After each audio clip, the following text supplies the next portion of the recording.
In the Talmud, in Treatise Sanhedrin, an extensive passage describes the right of the Pharisee to kill anyone, just as long as he did so indirectly. As one of dozens of examples, the Talmud tells us that if one bound his neighbor and he died of starvation, he is not liable to execution. In such an indirect manner, the Pharisees also killed Christ. Manipulating the Romans to actually wield the spear and sword, the Pharisees claimed, as their descendants do today, that since the Romans were the direct cause of the death of Christ, it is the Romans, not the Jews, who are guilty. Christ also called the Pharisees adulterers, an adulterous generation. The Talmud provides generous loopholes for adultery. It says the penalty for adultery does not include sex with a minor, the wife of a minor, or the wife of a heathen. The Talmud also encourages seduction of unwed adolescent girls called designated bondmaids. But it's important how such rapes are performed. With the designated bondmaid, one is guilty only in the case of natural connection, but not in the case of perverse connection. The Pharisees reasoned that rape in a perverted manner is outside the jurisdiction of the law. Normal rape, however, was punishable. In Babylon, sexual perversion of every kind had been a way of life for millenniums. The Pharisees were deeply influenced by such practices. In 3 of the major treatises of the Talmud are found extensive passages which give legal endorsement to seduce and marry 3-year-old baby girls. In fact, many of the greatest rabbis of the Talmud, including Simeon ben Yochai, upheld this privilege. Today in Israel, thousands of Jews go to Meron every year to venerate the memory of Simeon ben Yochai, one of the most respected rabbis in the history of Judaism. In one of dozens of endorsements of child sex, Simeon ben Yochai said, "A proselyte under the age of 3 years and a day is permitted to marry a priest." Agreeing with ben Yochai, the great Rabbah said, "When a grown-up man has intercourse with a little girl, it is nothing, for when the girl is less than this, 3 years and a day, it is as if one put the finger into the eye." The footnote to this passage says, "As tears come to the eye again and again, so does virginity come back to the little girl under 3 years." The same section confirms that sexual activity with small boys is in the same category. The intercourse of a small boy is not regarded as a sexual act. In addition to adulterers, Christ, in the story of the Good Samaritan, portrayed the Pharisees as racial bigots, too self-righteous to respond to the suffering of one who was not a Jew.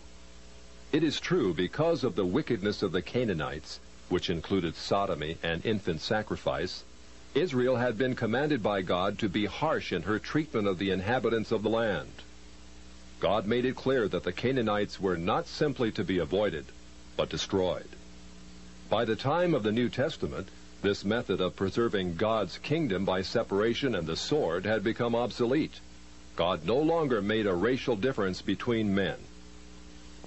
But the Pharisees were unfazed by God's new agenda. The Talmud was finally written down nearly 5 centuries after Christ, yet its critical, even homicidal attitudes toward Gentiles might have been lifted out of the book of Joshua. However, the quickest way to grasp the Talmudic view of Gentiles is not directly from the Talmud, but from the Jewish encyclopedias. If we quote an isolated opinion from the Talmud, a rabbi may quickly object, saying, "But that is not the overall opinion of the Talmud. That is not the definitive view." What the Jewish encyclopedia provides us is a definitive overview of perhaps hundreds of rabbinic statements on any subject, giving us accurate summaries of what the Talmud generally teaches. In its article on Gentiles, the Jewish Encyclopedia begins to define what makes a Jew so different from a Gentile. According to the rabbis, only Israelites are men. Gentiles they classed not as men, but as barbarians. Since Gentiles are not men in the fullest sense, so the Gentile is not a neighbor of a Jew.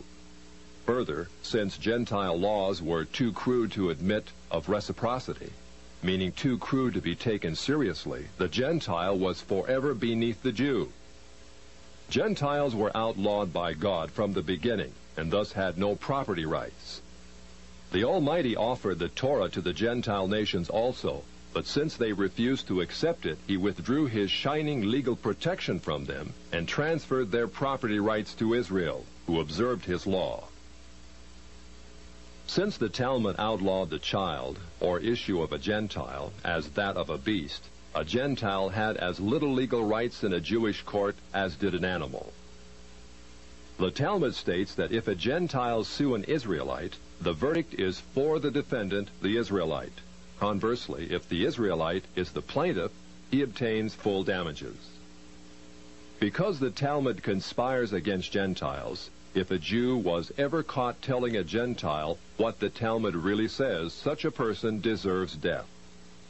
So vile was the nature of a Gentile that the great Simeon ben Yohai said, "The best among the Gentiles deserves to be killed. The best of snakes ought to have its head crushed." Jews, however, are exalted beings in the Talmud, worthy of praise. Christ described the Pharisee who blessed himself, saying, "I thank thee, Lord, that I am not as other men."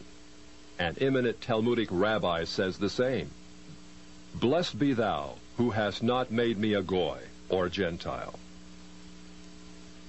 There is a special antagonism between the Talmud and Jesus. The Talmud attacks him everywhere it can, even his mother. Mary, the Talmud says, was a whore who mated with carpenters. She who was the descendant of princes and governors played the harlot with carpenters. It naturally followed that the scribes declared Christ to be a bastard. In its article on Jesus, the Jewish Encyclopedia says that Jewish writings defame Christ. It is the tendency of all these sources to belittle the person of Jesus by ascribing to him illegitimate birth, magic, and a shameful death. Jesus, according to this article, was considered one of the three worst enemies of Judaism who came to an ignoble end. The Talmud says they subjected him to 4 deaths: stoning, burning, decapitation, and strangling. The Talmud also says he is now in hell, punished with boiling hot excrement. What is Christ's advice as he speaks to us out of hell? The Jewish Encyclopedia quotes Jesus as telling us above all to bless the Jews. He says, "Further their well-being. Do nothing to their detriment. Whoever touches them touches even the apple of his eye." Christians, as followers of the false prophet Jesus, also deserve death. The Jewish Encyclopedia again recaps the Talmud's position. A Gentile observing the Sabbath deserves death. It says the Talmud's hatred was probably directed against the Christian Jews. These Judeo-Christians, evasively called min, minute, or minim, were considered by the rabbis to be the most dangerous form of heretics of ancient times. The New Testament Gospels were writings which the rabbis considered more dangerous to the unity of Judaism than those of the pagans. A Talmudic rabbi said, "The writings of Christians deserve to be burned, for paganism is less dangerous than minute or Christianity."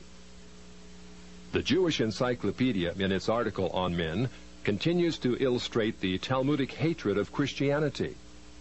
Again, we must remember, minim usually indicates the Judeo-Christians. It was forbidden to partake of meat, bread, or wine with the Christian. Scrolls of the law, Tefillin, and Mezuzot written by a Christian were burned. An animal slaughtered by a Christian was forbidden food. The relatives of the Christian were not permitted to observe the laws of mourning after his death, but were required to assume festive garments and rejoice. The testimony of a Christian was not admitted in evidence in Jewish courts, and an Israelite who found anything belonging to one who was a Christian was forbidden to return it to him. The Pharisees, through their Talmud, thus gave the Jews an ethic which encouraged bigotry and isolation. But it did worse than that. It invited persecution. By the 11th century, the inhabitants of Babylon, growing weary of the self-righteousness and dishonesty of the Jews, expelled them to the west.